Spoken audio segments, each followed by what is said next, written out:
இன்றைய வேத வசனம் சங்கீதம் 115 அதிகாரம் 12 வசனம்.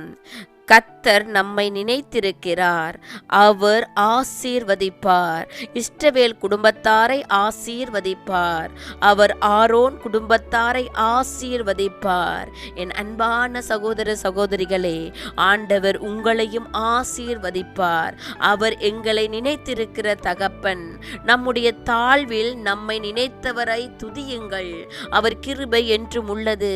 நாங்கள் எல்லோராலும் கைவிடப்பட்ட சூழ்நிலைகளில், வியாதிகளின் சூழ்நிலைகளில், மரணத்தின் விளிம்பில், டிப்ரெஷன்களில் இருந்தவர்களை ஆண்டவர் எத்தனையோ பேரை இன்று தூக்கி எடுத்திருக்கிறார். அவர் எங்கள் தாழ்மையில் எங்களை நினைவு கூர்ந்தவராய் இருக்கிறார். அவரை நாங்கள் அறிந்திருக்கிறபடியினால், உண்மையான தெய்வத்தை எங்கள் கண்கள் கண்டிருக்கிறபடியினால் அவரை துதியுங்கள். அவர் எங்களையும் எங்கள் குடும்பங்களையும் ஆசீர்வதிக்கிறவராய் இருக்கிறார். கர்த்தருக்கு பயப்படுகிற பெரியோரையும் சிறியோரையும் ஆசீர்வதிப்பார். கர்த்தர் உங்களையும் உங்கள் பிள்ளைகளையும் வர்த்திக்க பண்ணுவார். வானத்தையும் பூமியையும் படைத்த கர்த்தராலே நீங்கள் ஆசீர்வதிக்கப்பட்டவர்கள். வானங்கள் கர்த்தருடையவைகள், பூமியோ மனுபுத்திரருக்கு கொடுத்தார்.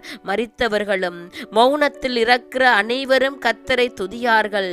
நாமோ இதன் முதல் கொன்று என்றென்றைக்கும் கர்த்தரை சோஸ்தரிப்போம். ஆண்டவர் உங்கள் ஒவ்வொருவரையும் ஆசீர்வதிக்கிறார். அவர் உங்களை ஆசீர்வதிக்க விரும்புகிறார். இஸ்ரவேல் குடும்பத்தாரை ஆசீர்வதித்த தேவன், ஆரோன் குடும்பத்தாரை ஆசீர்வதித்த தேவன் உங்கள் குடும்பங்களையும் ஆசீர்வதிக்க வல்லவராய் இருக்கிறார். அவர் செய்த நன்மைகளை நினைத்து அவருக்கு நன்றி பலி ஏறிடுங்கள்.